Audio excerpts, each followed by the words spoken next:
Welcome to Swami Vivekananda institute. मेरा नाम है Saurabh Pathak and today I am going to start Rostow stages of economic growth. ये बहुत इंपॉर्टेंट स्टेजेस हैं रोस्टो की। इनकी कई बार क्या होता है कि स्टेप पूछ लिए जाते हैं कि मान लीजिए टेक ऑफ स्टेज है, ये कौन से स्टेप पर आती है, ये यानी 1, 2 और 3, यानी ये 3rd स्टेप पे आती है। तो आपको ये समझना है, यानी ये जो सिक्वेंस है ये आपको याद रखना है, कौन सी स्टेज पर जाने के लिए क्या क्या एलिजिबिलिटी होनी चाहिए, है ना। तो ये सारे क्वेश्चन जो है कि एग्जाम में पूछ लिए जाते हैं। यूजीसी नेट एग्जामिनेशन हो गया या कोई सा भी आपका इकोनॉमिक्स या पीजीटी के जो एग्जाम होते हैं इनमें भी ये चीज़ें पूछ ली जाती हैं, ये इंपॉर्टेंट है।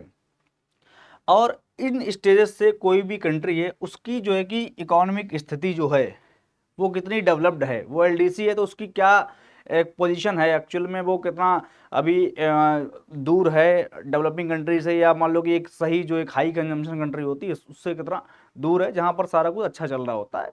तो ये एक्चुअल में वो थोड़ा रैंकिंग का थोड़ा ये दिखाती है कि किस तरह से आप कंट्री को ऑर्डिनरी रैंक कर सकते हो, है ना। तो ये चीज़ें हैं।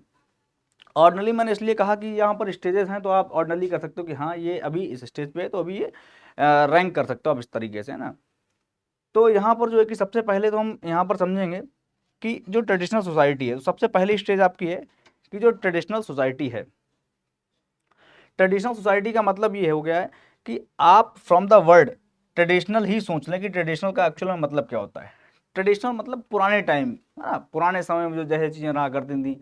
आज की डेट में क्या है कि हम आज की डेट में जो जो है कि अच्छी स्टेज पे हैं, कंट्रीज कंट्रीज जो है कि हाई कंजम्पशन कर रही हैं, लेकिन जो है आप ट्रेडिशनल स्टेज को कह सकते हो कि पहले जो इस तरह के मान लो कि गांव हुआ करते थे, है ना, विलेजेस कह सकते हो आप, जहां पर सारा कुछ बढ़िया हरा भरा जो है कि वहां पर पेड़ पौधे इस तरह के हैं, वहां पर जो है कि 4 लोग बैठे हुए हैं, यहाँ पर जो है कि ऐसे नदी निकल रही है ना, यहाँ पर जो है कि एनिमल्स वगैरह हैं यहाँ पर टहल रहे हैं, है ना, इस तरह से। तो ये सारा मतलब गांव का पूरा माहौल जो है कि क्लोज्ड इकोनॉमी है, यहीं पर जो है कि लैंड वगैरह हैं, यहीं लैंड में जो है कि वो फार्मिंग कर रहे हैं, यहीं लैंड में फार्मिंग करके जो है कि यहीं पर कंजम्पशन कर रहे हैं। वो जो है कि बाहर की किसी भी इकोनॉमी पर जो है कि डिपेंडेंट नहीं है, दे आर नॉट डिपेंडेंट, है ना। They are just working as an closed economy, as a closed economy, और दे आर इंडिपेंडेंट। ओके। तो यहाँ पर ये सारी चीज़ें रही हैं। तो यहाँ पर क्या हो जाएगा कि ये ट्रेडिशनल इकोनॉमी आप कह सकते हो, ये ट्रेडिशनल सोसाइटी, ट्रेडिशनल सोसाइटी। तो यहाँ पर जो है कि ट्रेडिशनल सोसाइटी है, और यहाँ पर जो है कि इस तरह की जो कंडीशन अभी यहाँ पर जो है कि कोई भी यहाँ पर कैपिटल की बात नहीं करी गई है, ना ही यहाँ पर इंडस्ट्रीज़ वगैरह बहुत ज़्यादा, यहाँ पर मार्केट्स हैं। जैसे कि भाई यहाँ पर जो है कि मार्केट लगी हुई है, यहाँ पर मान लो किसी को फॉर एग्जांपल कुछ चावल चाहिए, यहाँ पर किसी को गेहूँ चाहिए, यहाँ पर किसी को मान लो कि फॉर एग्जांपल मस्टर्ड ऑयल चाहिए, है ना। ये सब चीज़ें जो कंजम्पशन के लिए खाना वाना जो भी चीज़ें होती है, हल्दी मिर्च मसाला जो मार्केट की छोटी छोटी गांव में लगता है, वो सारा कुछ यहाँ पर मान लो मार्केट छोटी छोटी है और वही गांव के लोग आकर के यहाँ से खरीदारी कर रहे हैं। या मान लो कि नॉट एन इशू, आप एक गांव ना लेकर के 2-3 आप दो चार गांव ले सकते हो, है ना। तो ये जो है कि इंटरलिंक का मतलब है कि यहाँ पर ये किसी बहुत दूर मान लो बड़े शहर वगैरह पर डिपेंडेंट नहीं है। तो यहाँ पर जो है कि एक छोटा छोटे मान लो 4-5 गांव का एक स्लॉट हो गया है, फिर कहीं दूर जो है कि एक 4-5 गांव का स्लॉट हो गया। तो इस तरह से यहाँ पर काम होता था। और जो है कि ये इसको हम क्या कहते हैं, ट्रेडिशनल सोसाइटी इसको कहा गया। यहाँ पर क्या है देखिए, transition triggered by external influences interest और मार्केट्स। यहाँ पर जो मार्केट्स वगैरह हैं तो इनसे ही जो है कि सारा काम यहाँ पर मार्केट्स वगैरह होती थी, तो यहाँ पर जो क्लोज्ड इकोनॉमी बना करके अपने रहते थे। Preconditions for take off. अब जो है एक ऐसा समय आ गया, एक ऐसा दौर आ गया कि हुआ क्या कि कुछ लोग आए, स्थिति ऐसी बनने लगी कि यहाँ पर जो है कि कुछ लोग आए यहाँ पर, उन्होंने छोटा सा एक प्लांट लगाया, हल्का सा। किसका प्लांट लगाया, यहाँ पर उन्होंने कहा कि यहाँ पर ये आपकी ब्रेड फैक्ट्री है, bread factory. Bread in the sense आप, मैं कहना का मतलब एक जो ब्रेड जो आप ब्रेड पकौड़ा वगैरह खाते हो उसमें जो ब्रेड लगता है ना, इस तरह का ब्रेड होता है। ब्रेड का मतलब यहाँ पर रोटी मत समझिएगा, इस तरह का, है ना। तो मान लो ब्रेड है, या मान लो जो रस रस वगैरह होते हैं, तो इनिशियली जो है कि यही सब बिजनेस स्टार्ट हुए, है ना। तो जो है कि कहा कि ये मान लो कि कोई बिस्किट फैक्ट्री है, यहाँ पर बिस्किट फैक्ट्री कोई लगेगी, है ना। तो ये सारी प्लांट्स वगैरह है तो यहाँ पे लगाएंगे। तो एक्चुअल में हुआ क्या, यानी मैन्युफैक्चरिंग हल्का जो है कि मतलब माहौल बना, ऐसा नहीं कि एक साथ हो गया सब, यानी जो माहौल बनने लगा, कैपिटल कैपिटल फॉर्मेशन यहाँ पर होने लगा, जहाँ पर लेबर जो है कि एग्रीकल्चर से जो है कि कैपिटल जो है कि यहाँ पर जो प्लांट्स वगैरह है वहाँ पर एज अ लेबर मूव होने लगी, है ना। तो ये जो स्टेजेस बनी, ये जो माहौल बना, जैसे कोई बारात चलती है, जैसे मान लो कोई बारात चलने वाली है, तो बारात कोई चलने वाली है तो यहाँ पर क्या होता है कि भाई एक बस खड़ी, एक मान लो गाड़ी है यहाँ पर, है ना, यहाँ पर जो है कि भाई ये कोई गाड़ी है और इस तरह से मान लो ये सजाई जा रही है, यहाँ पर कुर्सियाँ पड़ी हुई हैं, लोग बैठे हुए हैं, है ना, यहाँ पर बैंड बाजे वाले खड़े हुए हैं, पूरा लिए ढोल ढोल तमाशा यहाँ पर जो है कि, तो आपको देखने से पता लग जाएगा कि हाँ ये कुछ माहौल ऐसा बन रहा है कि यहाँ पर, है ना, सिचुएशन देख के आप समझ जाओगे ये भाई यहाँ पे कोई बारात वगैरह है, जो बारात निकलने वाली है, तो आप ऐसा कुछ समझ जाओगे देख करके। तो ये चीज़ तो यानी वही यही वाली स्टेज, यानी जो है कि ये कुछ ऐसी चीज़ें होने लगी, यानी अभी कुछ हुआ नहीं, अभी ना तो बारात हुई है, ना ही जो है कि आगे के कार्यक्रम संपन्न हुए हैं, लेकिन माहौल बन रहा है बारात बारात होने का ना। तो जो माहौल बनने का काम है, यानी जो है जो प्री कंडीशन होते हैं, यानी जो है कि यहाँ पर क्या है कि भाई जो इकॉनमी है ये, यहाँ से जो है कि कुछ प्लांट्स वगैरह लग गए हैं धीरे धीरे करके, मान लो कि जो आप ये स्टेज आप तब कह सकते हो जब स्टार्टिंग में बहुत अर्लियर जो है कि बिल्कुल एक टाइम पे अग्रेरियन हमारी इकॉनमी थी। आज भी जो है कि अग्रेरियन इकॉनमी आप कह सकते हो, लेकिन जो है कि इकॉनमी जो है कि यहाँ पर हम सर्विस सेक्टर में आज की डेट में ज़्यादा हम काम करने लगे हैं, ठीक है ना। तो जब कंप्लीट एग्रेरियन इकोनॉमी थी एक टाइम पे, जब एग्रीकल्चर पर ही डिपेंडेंट थे हम लोग, है ना, और वहाँ पर हंटिंग गैदरिंग और एग्रीकल्चर यही सारी चीज़ें थी। तो उसके बाद जो है कि जब किसी ने ऐसा सोचा है कि मान लो यहाँ पर हम कुछ मैन्युफैक्चरिंग करेंगे, तो वो स्टेजेस कैसी रही होंगी, तो वही वाली स्टेज जो आपकी कौन सी होती है, precondition for take off, है ना, मतलब जो है कि चलने की कंडीशन, बारात जो है कि आगे जाने की कंडीशन तब बनेगी जब यहाँ पर ये सब माहौल बना लेंगे, जब माहौल बन जाएगा तब धीरे धीरे फिर बारात आगे बढ़ेगी, है ना। तो ये वाली चीज़ यहाँ पे हो जाती है, यानी जो यहाँ पर क्या है, कमर्शियलाइजेशन होता है, एक्सप्लॉयटेशन ऑफ एग्रीकल्चर, कमर्शियलाइजेशन हो जाता है और एग्रीकल्चर जो कि हो जाता नहीं, कंप्लीटली नहीं हो जाता, बस स्टार्ट होता है। लेकिन एग्रीकल्चर का क्या होता है, एक्सप्लॉयटेशन, यानी एग्रीकल्चर की तरफ से लोग अब कहाँ जा रहे हैं, where they are going, they are moving from agricultural land to commercial land, they are moving from agriculture, whatever the crops they were growing now, apart from growing those crops, they are also working as a laborer in industry, whatever the industries are there, whatever the capital formation have been done by entrepreneur, जो भी है तो उनके द्वारा किया गया, तो वहाँ पर एज a लेबर अपना वो योगदान दे रहे हैं, वहाँ से उनको कुछ ना कुछ वेजेस मिल रही हैं। तो इस तरह का माहौल जो है कि नौकरी का चलन चलने लगा वहाँ पे, है ना। तो ये चीज़ें, नौकरी का चलन हालांकि फार्मिंग में वैसे पहले भी था, लेकिन ये जो है कि एक प्रॉपर प्रोफेशनल जो है कि आप कह सकते हो कि यहाँ पर ये चीज़ें थोड़ा होने लगी थी। उसके बाद क्या हुआ, उसके बाद जब जो है कि छोटे छोटे जो है, जब ये जो है जब बारात चलती है यहाँ से, है ना, जब ये बारात चलती है यहाँ से, तो यानी जो है कि टेक ऑफ हो जाता है। टेक ऑफ जो है कि ये वर्ड आप वहाँ से लिया गया, जो आपका कोई प्लेन टेक ऑफ करता है ना, तो पहले अगर प्री कंडीशन में मान लो वहाँ पर प्लेन में सभी पैसेंजर्स वगैरह आके बैठ रहे हैं, तो उसके बाद वो टेक ऑफ यानी फोर्स करके टेक ऑफ कर जाता है। तो जो फोर्स की बात करी गई कि वन टाइम पुश है, वो आपका बिग पुश थ्योरी में हम बात करेंगे आगे, है ना। तो यहाँ पर जो है कि प्री कंडीशन जो है कि यहाँ पर क्या होता है, इंस्टॉलेशन ऑफ फिजिकल इंफ्रास्ट्रक्चर। यहाँ पर जो है कि चूंकि जो है कि वहाँ यहाँ पर भाई अगर ये जो है कि ये गांव है और यहाँ पर कोई प्लांट लगा है, तो यानी इस रोड यहाँ से और यहाँ तक रोड भी तो बनेगा भाई, रोड भी तो बनेगा, लोग जाएंगे आएंगे, है ना, रोड भी बनेगा। उसके बाद जब यहाँ पे माल बनेगा तो ये दूसरे गांव में कोई माल वगैरह जाएगा, तो यहाँ से क्या हो जाएगा भाई, यहाँ से यहाँ तक रेलवे भी बना दी गई, है ना। सिटीज़ मान लो कि अब यहाँ पर ये इस तरह से और ज़्यादा कुछ प्लांट्स वगैरह हो गए, तो यही गांव के आसपास ये सब पूरा मिलकर क्या बन गया, सिटी बन गया भाई। अगर मान लो न्यू दिल्ली की बात करें, तो न्यू दिल्ली एक टाइम पे गाँव ही तो था भाई, एक टाइम पे क्या था, गांव ही तो आज भी आप जाओगे तो गांव है, लोकल लोकल एरिया के, नवादा गांव, है ना, मतलब नई दिल्ली के अंदर, मतलब और उसके अंदर जाओगे तो आपको थोड़ा फील भी लगे, अभी भी जो है कि लोग कुछ लोग हैं उन्होंने अपना कल्चर नहीं छोड़ा है, यानी जो है कि वही गांव है, वहाँ पर जो है कि बहुत ज़्यादा इंटरप्रेन्योर, बहुत ज़्यादा कैपिटल, बहुत ज़्यादा वहाँ पर जो है कि इस तरह का आप कह सकते हो कि इंडस्ट्रियलाइजेशन हो गया, तो वहाँ पर वही लोग आए तो भीड़ हुई तो कहने मतलब वहाँ पर और ज़्यादा फिर दुकानें बनाएंगी उन लोगों के लिए। भाई हम कुछ भी दुकानें रखते हैं या कुछ भी करते हैं, शोरूम हॉल इंडस्ट्रियलाइजेशन करते हैं, सब आम जनता के लिए तो करते हैं ना। वहाँ पर हेयर कटिंग की शॉप है, वहाँ पर जो है कि सैलून और तरीके हैं, वहाँ पर जो है कि फॉर एग्जांपल आपका कन्फेक्शनरी शॉप है, कपड़े की दुकान है या लोहा टीन प्लास्टिक की दुकान है, तो वहाँ पर ऐसा क्यों है, वहाँ पर क्योंकि लोग रहे ना, वो आके खरीदारी करेंगे, तो जहाँ पर लोग ज़्यादा तो वहाँ पर और ज़्यादा इंडस्ट्रियलाइजेशन, और ऐसे होते होते क्या बन जाता है, शहर बन जाता है, वहाँ पर फिर और लोग आते हैं। तो कुल मिला के जो है कि ये जब शहर बन गया, तो एक ये शहर बन गया, एक ये शहर बन गया, तो इस शहर से इस शहर में मान लो कुछ जाना है, तो मान लो यहाँ पर फिर क्या करा, कनेक्टिविटी और फास्ट करने के लिए रेलवेज बनाई गई, है ना। तो ये वही चीज़ लिखी है यहाँ पर जो है कि installation of physical infrastructure, roads, railways etcetera and emergence of social political elite. तो ये सारी चीज़ें जो है यहाँ पर इस वाली स्टेज में हुई हैं। और उसके बाद जो है कि यहाँ पर क्या हो जाता है कि जो है कि टेक ऑफ वाली स्टेज यहाँ पर उत्पन्न हो जाती है। टेक ऑफ का मतलब है कि भाई एक टाइम पे इंडस्ट्रियलाइजेशन बहुत हैवी हो जाता है, और हैवी इंडस्ट्रियलाइज होने के बाद जो है कि हम लोग क्या करने लगते हैं, हमारी देश की नेशनल इनकम होने लगती है।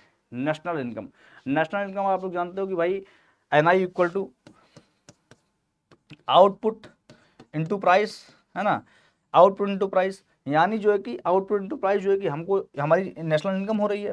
अब नेशनल इनकम जो हो रही है, यानी अगर आप अपना इंडिविजुअल एग्जाम्पल लें, तो वहाँ पर फॉर एग्जाम्पल आप की नई नई नौकरी लगी तो आपने पहले 2 साल तो जो है कि बिल्कुल कंजम्पशन पूरा कर लिया, क्योंकि आपके अंदर बहुत सारी जिज्ञासाएं थी कि भाई मुझे अच्छा मकान चाहिए, मुझे अच्छी गाड़ी चाहिए, मुझे बारात करनी है, मुझे ये करना वो करना। तो आपने क्या करा, बहुत ढेर सारा खर्च करा। आपने जितना कमाया उतना आपने मकान बनवा लिया, उतना आपने गाड़ी खर्च कर ली, उतना आपने 1-2 कार्यक्रम निपटा लिए, तो सारा का सारा पैसा आपने खर्च कर लिया। अब तो कोई काम बचा नहीं है। थोड़ा बहुत आप कंजम्पशन कर लोगे, लेकिन अब क्या होगा, सेविंग होगी आपकी, क्या होगी, सेविंग होगी। तो जब आपकी सेविंग होगी तो सेविंग जो है कि अब ऐसा तो नहीं कि अगले साल जो है कि और बड़ा बहुत, हालांकि खर्चे तो होते हैं, और आज की डेट में किसी से पूछो सेविंग हो तो वो यही कह देगा भैया बिल्कुल कुछ नहीं बचता है। लेकिन जनरली ऐसा होता है, क्योंकि एक टाइम पे जब इनिशियली आपकी नई नई जॉब लगती है तो आप खर्चे ज़्यादा करते हो, लेकिन एक टाइम के बाद आप खर्च कम करने लगते हो, तो आपकी कुछ ना कुछ सेविंग होती है। और ये सेविंग जो है कि कंटिन्यूस जो है कि आपकी होती रहती है हर महीने। तो ये सेविंग जो है कि इससे आप एक मोटा पैसा बना लोगे। मान लीजिएगा फॉर एग्जांपल, ज़्यादा बड़ा अमाउंट नहीं, और ज़्यादा बड़ा भी हो सकता है किसी के लिए, मेरे लिए तो बहुत बड़ा है भाई ये 10 लाख रुपए, ठीक है ना। तो 10 लाख रुपए मान लो कि आपने सेविंग की, तो 10 लाख रुपए में आप क्या सोचोगे, भाई चलो 5 लाख का एक छोटा सा प्लॉट ले लो, वहाँ पर बना दो, कमरे वमरे एक दो, वो रेंट पे उठा दो, है ना। यानी आप फर्दर इन्वेस्टमेंट की सोचने लगते हो जब आपके पास पैसा हो जाता है अकोमुलेट। तो यानी जो है आपकी जो कंडीशन थी स्टार्टिंग की, यानी स्टार्टिंग के 1-2 साल, स्टार्टिंग का जो है कि मान लो कि 1 ईयर से आपने 2 ईयर जो है कि जो आपका ये स्टार्टिंग का माहौल था, इसमें तो आप मैच्योर नहीं थे, इसमें तो आप हड़बड़ा रहे थे, इसमें अरे ये अब ये करना, अब ये करना, अब ये करना, अब ये करना, है ना, बहुत खुशी हो रही थी। लेकिन एक टाइम के बाद आप मैच्योर हो जाते हो, पैसा आ रहा है आपको, पहली सैलरी है तो बहुत नाचे आप, नाचे कूदे बढ़िया, जो है कि सबको बताया जो है कि, है ना, इस तरह से। लेकिन जो है कि उसके बाद आप क्या हो गए, शांत हो गए, अब वो आपके डेली लाइफ का हिस्सा बन गया। हर महीने सैलरी गिरती है तो आपको मतलब ही नहीं है, अरे आ गई होगी, है ना, देखते ही नहीं है, 10 दिन बाद देखा है ना। तो ये चीज़ें हैं। तो यहाँ पर मैच्योरिटी की स्टेज आती है, कब आ जाती है, जब आप लगातार सेविंग कर रहे होते हो, है ना, जब कहते पैसे जो कि आपकी मार्जिनल यूटिलिटी ऑफ मनी जो है वो कम हो जाती है जब आपकी, है ना, तो आप मैच्योर हो जाते हो। तो यानी जो है आप हर साल जो है कि आप सेविंग कर रहे हो फॉर एग्जाम्पल 10%। तो ऐसे ही अगर कोई देश जो है कि हर साल जो है कि अपनी टेक ऑफ कंडीशन के बाद हर साल जो है कि 10% सेव करने लगता है, और ऐसा लगातार वो अगर 20 साल तक करता है, यानी 10 से 20 साल तक अगर ऐसा लगातार उसके साथ होता है, तो इसका मतलब रोस्टो ने कहा है कि वो कंट्री जो है कि अब जा रही है किधर, मेच्योरिटी की तरफ। वो कंट्री अब किधर जा रही है, वो मैच्योर हो चुकी है, और वो जो है कि कंट्री जो है यहाँ पर कह सकते हो आपकी ड्राइव टू मेच्योरिटी की तरफ बढ़ रही है। वो कंट्री किधर बढ़ रही है, ड्राइव टू मेच्योरिटी की तरफ वो कंट्री आपकी बढ़ रही है। यानी देखो ये लिखा हुआ है, इन्वेस्टमेंट इन मैन्युफैक्चरिंग एक्सीड्स, है ना। यानी क्यों बढ़ जाता है, अब ये इन्वेस्टमेंट क्यों बढ़ जाता है, भाई आपने जो है कि एक प्लॉट वगैरह लेकर के 10 लाख रुपए वहाँ पे क्यों खर्च कर दिए, क्योंकि आपका क्या हुआ यहाँ पर, आपकी सेविंग हुई। यानी जो है कि 10% ऑफ नेशनल इनकम जो है कि developing of modern social economic and political institution, ये जो 10% आपने बचाया है, ये जो है कि आपने उसमें लगाया। जब आप ये लगाओगे तब जो है कि ये कंडीशन आपकी क्या हो जाएगी, ड्राइव टू मैच्योरिटी वाली कंडीशन हो जाएगी। यानी ड्राइव टू मैच्योरिटी वाली development of wider industrial and commercial base, यानी यहाँ पर जो है कि और मोटा आप इन्वेस्टमेंट करते हो, है ना। जैसे आपकी की अभी सैलरी मिल रही थी, आपने हर साल इन्वेस्टमेंट का आपने मकान बनवाया, आपने जो है कि और छोटे मोटे बहुत काम करे, यानी हर दिन आपने इन्वेस्टमेंट करा पैसा, है ना। लेकिन जो है अब जो है कि आप और फर्दर मोटा इन्वेस्टमेंट करो, आप एक और मकान बना रहे हो, है ना। तो इसका मतलब ये कि मोटे लेवल पे काम हो रहा है। तो यानी development of wider industries and commercial, तो ये आपका हो जाता है ड्राइव टू मैच्योरिटी स्टेज। उसके बाद जो है कि हायर कंजम्पशन वो वाली बात होती है जब आप जो है कि आप रिटायर हो चुके हो, अब आपका बच्चा क्या है, इन्वेस्टमेंट हो रखा है, पैसा आ रहा है, दबा के आप कंजम्पशन कर रहे हो, बढ़िया जीवन ऐशो आराम कर रहे हो, कंजम्पशन का मतलब जो है कि आप कहीं घूमने जा रहे हो, आप लेटे हुए, आप वीआईपी जो है कि ऑर्डर कुछ कर रहे हो, है ना, आप अच्छे में मतलब आप जीवन में आपको कुछ बचा नहीं, आप बढ़िया आपका काम रहेगा कि बस मजे लेना ज़िंदगी के।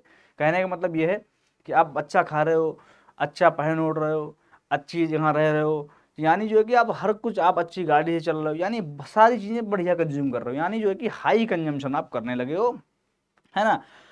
और ये ऐसा क्यों कर पा रहे? क्योंकि आपने पास्ट में बहुत मोटा इन्वेस्टमेंट कर रखा है। आपने पास्ट में जो है कि ड्राइव टू मैच्योरिटी कर रखी है, आपने टेक ऑफ लिया था, आप ट्रेडिशनल थे, वहां से आप उठे ऐसे करके आए यहाँ पर। तो यानी जो है कि यहाँ पर हाई कंजम्पशन, यानी जो हमने बारात वाला एग्जाम्पल लिया था, वो यहाँ पर क्या हुआ कि बारात सज रही, तो वो क्या हो रही है यहाँ पर, precondition of take off हो रही है। पहले ये लौंडा कुंवारा था यहाँ पर, है ना, तो ये लड़का था क्या, ट्रेडिशनल, ये ट्रेडिशनल था, है ना। लेकिन जब इसकी बारात की स्थिति बनने लगी, तो यानी जो उसकी precondition of take off बनने लगी, जब ये आ गया अपनी बारात लेके, तो ये इसने टेक ऑफ कर लिया।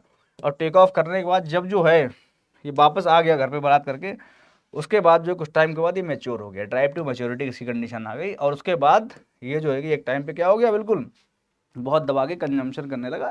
क्योंकि जो है कि बारात हो गई, भाई भाई बढ़िया बनाएगी तो आप खाएगा, तो ये कंडीशन, तो आप इसको ऐसा रिलेट कर सकते हो, तो आपको ये क्रोनोलॉजी याद रहेगी कुल मिला के, मतलब आपको याद रखना है कि ये इंपॉर्टेंट है। तो मैं हर तरीके का आपको यहाँ पर उदाहरण या एग्जाम्पल दे रहा हूँ, ठीक है ना। हाई मास कंजम्पशन जो है कि यहाँ पर, अब इसमें तो होता क्या है, exploitation of comparative advantage in international trade. यहाँ पर जो है कि जब इसमें हम पहुंचते हैं तो उसके बीच में क्या होता है, एक्सप्लॉयटेशन होता है कंपैरेटिव एडवांटेज का। कंपैरेटिव एडवांटेज क्या होता है, आप जो है कोई प्रोडक्ट 100 रुपये में बना रहे हो, और ये एक ऐसी कॉस्टिंग है, सबसे कम कॉस्ट है, मतलब लीस्ट कॉस्ट है ये, मतलब इससे कम में तो कोई बना ही नहीं पा रहा ऑल ओवर इंटरनेशनली जो भी कंट्रीज हैं, यानी। तो ये आपका ये क्या है, कंपैरेटिव एडवांटेज है। यानी अगर कोई देश अगर इसको 150 में बना पा रहा है कम से कम में, तो यानी 50 रुपये का आपका क्या है, एडवांटेज है आपका कंपैरेटिव, यानी इसके कंपेयर में 50 रुपये आप कम में बना रहे हो। तो कंपैरेटिव एडवांटेज क्या होने लगता है यहाँ पर, जो है कि इसका एक्सप्लॉयटेशन होने लगता है। क्यों होने लगता है, क्योंकि भाई आप अगर जो है कि यहाँ पर ड्राइव टू मैच्योरिटी में आ चुके हो, तो ये आप 150 में आप बना रहे थे, ये कोई 100 में बना रहा था, तो आप यहाँ से मंगा लेते थे चीज़। लेकिन अब आपका पैसा इतना हो गया, तो आप कह रहे हो कि कोई दिक्कत नहीं, मैं यहीं मेरा चल रहा काम चलने दो, 150 में मेरा सही, आप जो है कि इसको लाभ ही नहीं दे रहे। यानी कंपेरेटिव एडवांटेज तो फिर इसका किस काम का है, जब कोई कंट्री इससे परचेज नहीं कर रही है, कम से कम में बना ताकि हम बाहर बेच के जो है कि पैसा कमाएं। तो ये कह रहा है कि मेरा 130 में ले लो, 30 मुझे फायदा हो जाए, ये कह रहा ना कोई दिक्कत नहीं, 150 में मेरा चलने दो, है ना। क्योंकि इसका जो है कि ये रिटायर हो चुका था, पैसा है मोटा जो है ना, तो ये चीज़ें यहाँ पे आ जाती हैं। तो इसलिए जो है कि यहाँ पर क्या हो जाएगा, हाई मास कंजम्पशन हो जाएगा, ठीक है। तो ये आपकी स्टेजेस थी। अब यहाँ पर देख लीजिएगा मतलब उनका क्या होता है, हालांकि मैंने पूरा एक्सप्लेन कर दिया है। मतलब जो है यहाँ पर जो भी होता है, traditional society characterized by subsistence farming and hunter gathering, जो मैंने आपको बताया। प्री कंडीशन जो भी टेक ऑफ की होती हैं वो देख लीजिएगा। टेक ऑफ का होता है drive to maturity, where industry diversified, है ना, बहुत मोटे लेवल पे जो है कि वहाँ पर इंडस्ट्रीज को जो कि बढ़ाया जाता है, इन्वेस्टमेंट करा जाता है। Investment is made in infrastructure improving quality of life over an extended period of time, where mass consumption feeds consumer demand, है ना। ये सारी चीज़ें हैं। टेक ऑफ में आप कह सकते हो जहाँ पे अर्बनाइजेशन होती है, अर्बनाइजेशन यानी जो कि शहरीकरण बढ़ावा दिया जाता है शहरीकरण के लिए, और इंडस्ट्रियलाइजेशन का प्रोसेस होता है। प्री कंडीशन जो है कि स्टार्टिंग की स्टेज है, बिगनिंग का काम है यहाँ पर। तो ये सारी स्टेजेस आप समझ चुके होंगे। ये थियोरेटिकल थोड़ा पोर्शन है, थोड़ा थियोरेटिकल पोर्शन आप समझ लीजिएगा। यहाँ पर कहा गया है कि इंडिया जो है कि यहाँ पर उन्होंने कहा है कि रोस्टो ने कि 65 में जो है कि टेक ऑफ की स्टेज में आ गई थी, और पूरी कंप्लीटली जो है कि वो आपकी आ गई थी नियर टू 69 की स्टेज में। 69 यहाँ पर जो है कि 1969 की स्टेज में जो है कि इंडिया जो है कि टेक ऑफ की स्टेज में यहाँ पर आ चुकी थी। According to Rosto, one of the important conditions to take off is raising of saving and investment ratio of 5% or less than 10%, यानी 5 और less than 10% of national income and maintaining it for 2 or more decade। यानी जो है कि decide का मतलब वो तो 10 साल, यानी 20 साल या 20 साल से ऊपर तक मेंटेन करो। हालांकि जैसे कि ये रोस्टो ने कहा है, मेरा तो कहना ये अगर 10 साल भी अगर आप कर रहे हो, हालांकि आप 20 साल ही याद रखिएगा, मेरा कहना मत मानिएगा यहाँ पे भाई, है ना, क्योंकि मैं रोस्टो नहीं बनना चाहता हूँ। एग्जाम में आपसे यही ऑप्शन दे रखा होगा, तो यहाँ पर 20 साल जो है उससे ऊपर का, जब आप 10% इनकम अगर आपके देश जो है कि सेविंग कर रहा है, तब जो है आप इस टेक ऑफ जो प्री मेच्योरिटी, जो आपका प्री मेच्योरिटी कर रहा हूँ, ड्राइव टू मेच्योरिटी की स्टेज में आप पहुँचोगे। And maintaining it for 2 decades corresponding to its perception in India the ratio of investment to national income increases from 5.5% in 1950-51 के बाद जो है कि 5.5% जो है कि सेविंग क्या बढ़ गई है ना, टू 10%, इतना तक बढ़ गई है ना इन, और उसके बाद जो है कि 10.4% बढ़ गई किसमें, 1964 से, है ना। तो यानी जो कि 1964-65 तक at 1960 prices and the ratio of domestic savings of national income from 5.5% to 10.5%। इसीलिए India entered in take off stage in 1950 से 1951 में ही चली गई। रुस्टो का तो ये कहना है कि 1950 से 1951 तक ही में ही चली गई, and can be definitely said to be have taken off in year, और जो है कि पूरी तरह से जो है कि 1964-65 में चली गई, when both saving and investment ratios were above 10%। यानी इस वाली केस में दोनों saving and investment ratio above कितने थे, 10% के ऊपर थे, है ना। ये 1969 मैंने कहीं पढ़ा है कि यहाँ पर जो है कि किसी ने कहा, मतलब बहुत से लोगों ने ये बात मानी नहीं मानी, लेकिन 1969 में कम्प्लीटली पूरी तरह से जो है कि आपकी वो टेक ऑफ स्टेज में इंडिया चली गई थी। Secondly Rostow had advocated another condition for take off, है ना, is the developed of one और more leading sector.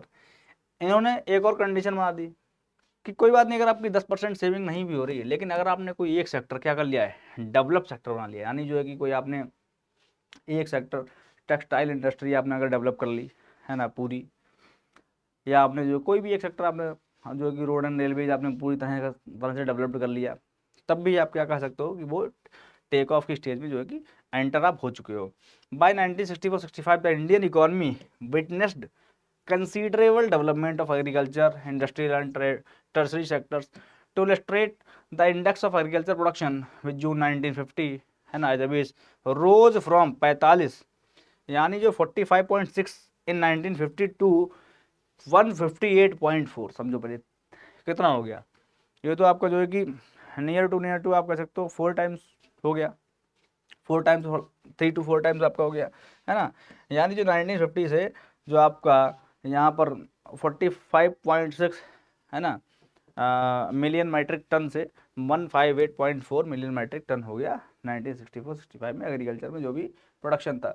The index of industrial production with 1956 as the base from 73.5 to 186.9 over the corresponding period.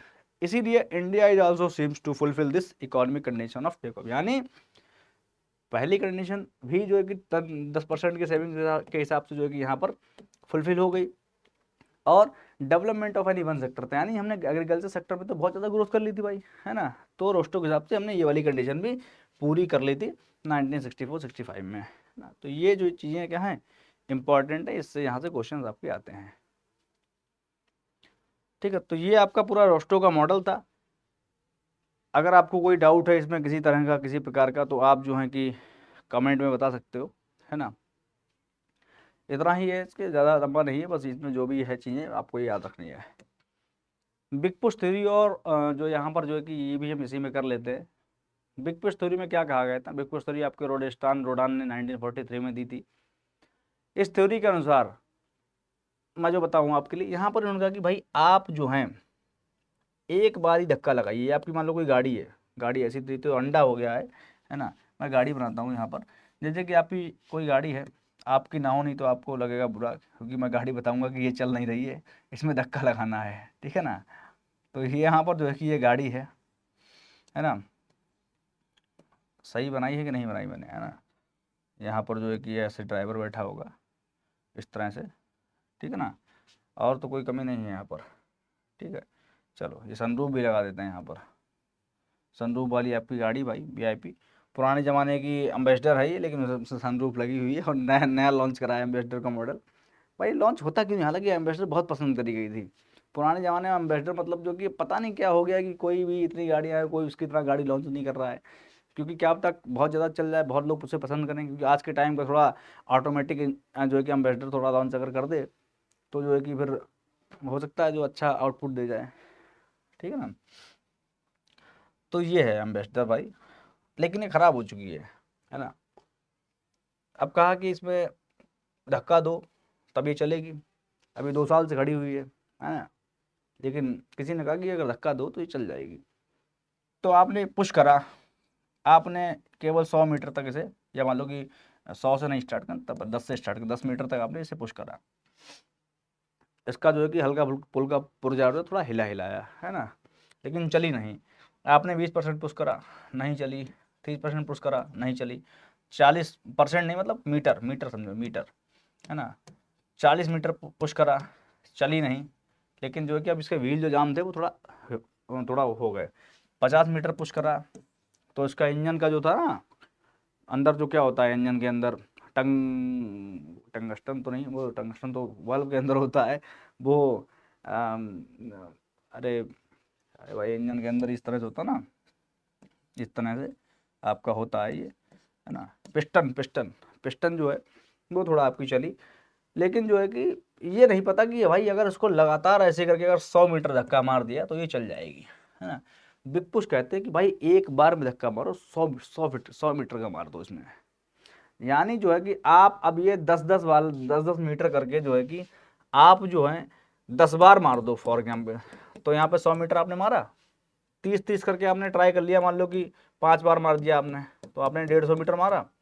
20 करके आपने 2 बार मार दिया तो आपने 40 metre मारा। 50 करके आपने 5 बार मार दिया तो आपने 250 मीटर मारा। यानी जो है ऐसे करके आपने हजारों मीटर, यानी ये कहेंगे कि हजारों लाख डॉलर जो रुपए आप इन्वेस्टमेंट कर दोगे, मतलब एक उदाहरण दे रहा हूँ, पता नहीं कितने रुपए हो गए होंगे ये। यानी जो है कि इन्होंने कहा कि आप कितने भी पैसे ऐसे बर्बाद, आप बर्बाद करते चले जाओगे पैसे। यानी इन्वेस्टमेंट आप थोड़ा सा कर रहे हो इसमें, थोड़ा सा इसमें कर रहे हो, थोड़ा सा इसमें कर रहे हो। इनका कहने का मतलब है कि भाई एक मोटा इन्वेस्टमेंट एक बार ही कर दो, बात खत्म। मोटा एक बार इन्वेस्टमेंट कर दो, बात खत्म, है ना। जब अगर आप ऐसा कर दोगे तो एलडीसीज है, जो लो डेवलपिंग कंट्री हैं या जो विशेष सर्कल में पड़ी हुई हैं कंट्रीज, वो जो है कि उस चीज़ से, उस मंदी से, या आप कह सकते हो कि उस कंडीशन से, उस गरीबी की हालत से बाहर निकल के जो है कि आप कह सकते हो डेवलप कंट्री की या उसकी रेस में आ जाएंगे। तो ये इन्होंने कहा है कि बिग पुश ने, और ऐसा जनरली होता है। जैसे कि भाई आपने, कोई व्यक्ति बहुत पढ़ने वाला होता कोई कोई, है ना, तो हालांकि उसने पढ़ाई करी, वो अपनी किस्मत ठोकता है कि एक्चुअली में उससे एग्जाम निकल क्यों रहा नहीं रहा है, क्योंकि बाकी बहुत पढ़ता, सबको दिखता है बहुत पढ़ता है, और उसको खुद पता है मैं बहुत पढ़ता हूँ, और ईमानदार भी पढ़ता भी है भाई वाकई में। लेकिन उसके साथ दिक्कत अब ये है एक, कि वो क्या करता है, उसने आज जो है कि फॉर एग्जाम्पल ग्रोथ थ्योरीज पढ़ी हैं, ग्रोथ मॉडल्स उसने आज पढ़े हैं। उसने ग्रोथ मॉडल जो है सुबह 7 बजे से एएम से लेकर के रात के 12 पीएम तक पढ़े, और बहुत अच्छे से उसने पढ़े, घुस के पढ़े, कॉन्सेप्ट समझा, बहुत शिद्दत से, बहुत लगन से पढ़े, ईमानदारी से उसने पढ़े, और लगातार पढ़ा उसने, खाना भी नहीं खाया, मतलब इतनी शिद्दत उसने कहा कि आज ग्रोथ मॉडल खत्म तो खत्म, आज मेरा कमिटमेंट मैंने कर लिया है, पढ़ने का उसका तरीका सब कुछ बढ़िया है। उसने ये पढ़े, और जो है कि रात के जो कि 12 बजे तक उसने पढ़ा, बहुत उसने नोट्स भी बनाए, मतलब हर तरीके से उसने, मतलब जो है ना, समझ भी लिया इसको, इसका कॉन्सेप्ट समझ, सारा कुछ समझ लिया इसने, बहुत शिद्दत से पढ़ा उसने, 7 से 7 12, उसके बाद जो है कि अच्छा खासा उसने टाइम जो है कि काट दिया इसमें, ठीक है ना। लेकिन जो है यहाँ पर दूसरा दिन हुआ, ये पहला दिन था। अब आप कहोगे सर ऐसा नहीं कि पहले इसने पढ़ाई बंद, ऐसा नहीं है भाई, ये डेली पढ़ता है, ये 6 महीने लगातार पढ़ता है। दूसरा दिन इन्होंने क्या उठा लिया, फॉर एग्जाम्पल कुछ भी और उठाए, मान लो इन्होंने माइक्रो इकोनॉमिक्स उठा लिया, माइक्रो इकोनॉमिक्स इन्होंने जो है कि सुबह 7 बजे से वही 12 बजे तक माइक्रो का बहुत सारा पार्ट कर डाला, बहुत शिद्दत से पढ़ा, बहुत अच्छे तरीके से समझा। तीसरे दिन उन्होंने माइक्रो का दूसरा पार्ट उठाया, यानी ये नहीं, दूसरा तीसरा पार्ट उठाया और बाकी की माइक्रो खत्म करी। चौथे दिन बाकी की माइक्रो माइक्रो बड़ा यूनिट है वो खत्म कर लिया, है ना। उसके बाद जो है कि फिर माइक्रो पे आई है, 5वें दिन पे माइक्रो खत्म करा। उसके बाद जो है कि माइक्रो का और पार्ट करा, माइक्रो का और पार्ट करा, इन्होंने बहुत लगन से पढ़ रहे हैं, बढ़िया, ठीक है। उसके बाद इन्होंने और पार्ट करा, जो है कि स्टैटिक्स में चले गए, इकोनोमेट्रिक्स में चले गए, पब्लिक फाइनेंस में चले गए, इंडियन इकोनॉमी में चले गए। बहुत पढ़ने वाले हैं ये। दिक्कत क्या है अब इनके साथ, इन्होंने ऐसे पढ़ा लेकिन पेपर जब देने गए, एग्जाम देने गए, तो ये नहीं, वहाँ पर उन्हें कुछ याद नहीं रहा। इसका रीज़न क्या है? इसका रीज़न ये है कि इन्होंने बिग पुश नहीं दिया। इन्होंने बिग पुश, ये जो बिग पुश है ना, ये बिग पुश नहीं करा। बिग पुश अब आप समझोगे सर क्या मतलब, अब क्या करता वो। बिग पुश का मतलब है कि इन्होंने जिस दिन ये ग्रोथ मॉडल पढ़े थे ना, दूसरे दिन जब ये माइक्रो पढ़ने जाते तब एक बार ये ग्रोथ मॉडल पहले ये सब एक बार देख लेते, बस इतना करते, केवल ये ग्रोथ मॉडल देख लेते ही अपना। यानी इन्होंने ग्रोथ मॉडल 20 मीटर चला दिया है, तो ये दूसरे दिन क्या करते कि केवल केवल 5 मीटर और चला देते इसको, फिर जो है कि 5 मीटर और चला देते। गाड़ी वाले एग्जाम्पल से रिलेट मत करिएगा, क्योंकि ये सब खराब हो जाएगा। बिग पुश ने कहा एक साथ धक्का देते चले जाओ 100 मीटर, है ना, तब गाड़ी चल जाएगी। ऐसे तो बर्बाद होते चला जाएगा। लेकिन ये एग्जाम्पल अलग है, यहाँ पर आप लोगों के लिए भी हेल्प करेगा कि ये जो है कि अगर रिवीजन कराओ तो दूसरे दिन भी इन्होंने क्या करा, मान लो माइक्रो पड़ी कोई बात नहीं, लेकिन ग्रोथ मॉडल उन्होंने पहले उठाया। उन्होंने इसे 2 मिनट दिए कि हाँ ऐसे ऐसे था, क्योंकि जब आप लिख लोगे बना लोगे तो दूसरे दिन आप केवल दूर से देख लो, इतना पेपर लौट के, है ना, इस तरह से करके आपने समझ लिया हाँ ये क्वेश्चन है, इस तरीके से आपने जो भी आपने स्ट्रेटजी बनाई थी याद करने की, वो आपने समझ लिया, हाँ ठीक ठीक ठीक। और माइक्रो को भाई आपने उठाया, माइक्रो का ये वाला पहले पढ़ा, उसका और। तो अगर आप ऐसा करोगे, अगर ऐसा करा होता इस बंदे ने, तो इसको जितना इसने पढ़ा सब इसको याद होता, सब कुछ इसके दिमाग में होता, मेमोराइज होता, लेकिन ऐसा नहीं करा, तो यहाँ पर ये फेल हो गया। ठीक है ना। बिग पुश का कहना है एक बार में 2 धक्का, एक बार में ह्यूज इन्वेस्टमेंट कर दो, वो फिर चाहे आप अनबैलेंस ग्रोथ करो चाहे आप बैलेंस ग्रोथ करो, वो अलग की बात है। क्योंकि अनबैलेंस ग्रोथ जो है कि हेयरस्पैन ने दी है, बैलेंस ग्रोथ तो मतलब वो अलग अलग इकोनॉमिस्ट ने दी है, तो वो आप अनबैलेंस में मतलब है कि भाई आप किसी भी कोई 4 सेक्टर हैं टॉप के पकड़ लो, उनमें मोटा इन्वेस्टमेंट करो, बाकी सेक्टर छोड़ दो, तब भी डेवलप कंट्री के उसमें आ जाओगे आप रेस में, है ना। और जो है कि बैलेंस का मतलब है कि आप हर सेक्टर में बराबर बराबर इन्वेस्टमेंट करो, सबको ग्रो करो एक साथ। तो इनका मतलब आप चाहे कुछ भी करो, चाहे वो पैसा बैलेंस में डालो, मोटा पैसा है चाहे वो बैलेंस में करके डालो, चाहे आप अनबैलेंस ग्रोथ में डालो, चाहे कुछ सेक्टर में लगाओ, लेकिन मोटा इन्वेस्टमेंट कर दो एक बार में, ये चीज़ है। तो यहाँ पर जो है कि एक मैं और एग्जाम्पल, अच्छा एग्जाम्पल है मैं दे देता हूँ यहाँ पर। जैसे कि होता है जनरली ऐसा, एक कोई मान लो कि गरीब आदमी है, तो उसने उसके पास कुछ पैसा आया, तो उसने जगह पड़ी थी ये, तो उसने उसका क्या कर दिया, बाउंड्री करवा दी, है ना। दूसरी बार उसने पैसा आया, उसने उस दीवार के ऊपर थोड़ी और बाउंड्री करवा दी। तीसरी बार पैसा आया, उसने उसमें एक गेट लगवा दिया। चौथी बार पैसा आया तो उसने उसमें जो है कि क्या करा कि जो है कि फिर बाउंड्री जो भी दीवार ऊपर उठवाई, या मान लो कि कुछ और उसमें काम कराया, है ना। लेकिन होता क्या था कि जब दूसरी बार जब वो बाउंड्री कराने जाता तो उसमें कुछ पुरानी वाली बाउंड्री, उसकी कुछ ईंटें टूटी मिलती थी, ईंटें हटी उटी मिलती थी पुराने टाइम पे। अब देखो कोई बाउंड्री है, गेट लगवा दिया, जब तक मकान बनने की नौबत तब तक वो वाला गेट बरसात में खराब हो गया, बरसात में खराब, अब उसकी दूसरी गेट लगने नौबत आ गई है। उसने फिर क्या करा, छत डलवाई, उसके बाद उसने प्लास्टर नहीं करवा पाया, तो प्लास्टर से जब एक बहुत टाइम बाद कराया तो प्लास्टर वो लग नहीं रहा, क्योंकि दीवारें खराब हो चुकी, सूख गई बिल्कुल है, इस तरह की। या लग भी रहा तो वो प्लास्टर इतना मजबूत नहीं रहा, है ना। तो ये कंडीशंस हैं, यानी जो है कि अगर उसका मोटा पैसा हो तो वो मकान पूरा एक साथ बनवा लेता, बढ़िया, है ना। लेकिन पैसा भी मतलब भर का लग रहा, पैसा उतना ही लग रहा है, उससे ज़्यादा लग रहा होगा, लेकिन ग्रोथ नहीं कर पा रहा है, उसका जो है कि कंप्लीट नहीं कर पा रहा। तो ये चीज़ें है। तो यहाँ पर ये बिग पुश आप समझ चुके होंगे। बिग पुश मैंने हालांकि डिस्कस नहीं करा, ज़्यादा थ्योरेटिकल चीज़ें, तो वो हम अगले नेक्स्ट लेक्चर में डिस्कस करेंगे। तब तक के लिए इतना आप समझिएगा, जो मैंने बताया नेक्स्ट उसमें हम डिस्कस करेंगे, ठीक है। तब तक आप रोस्टर समझ चुके हो। कोई भी अभी भी आपको कोई डाउट तो आप please comment in the comment section, I will be trying my best to provide solution on a particular topic. Thank you so much, मिलते हैं नेक्स्ट लेक्चर में।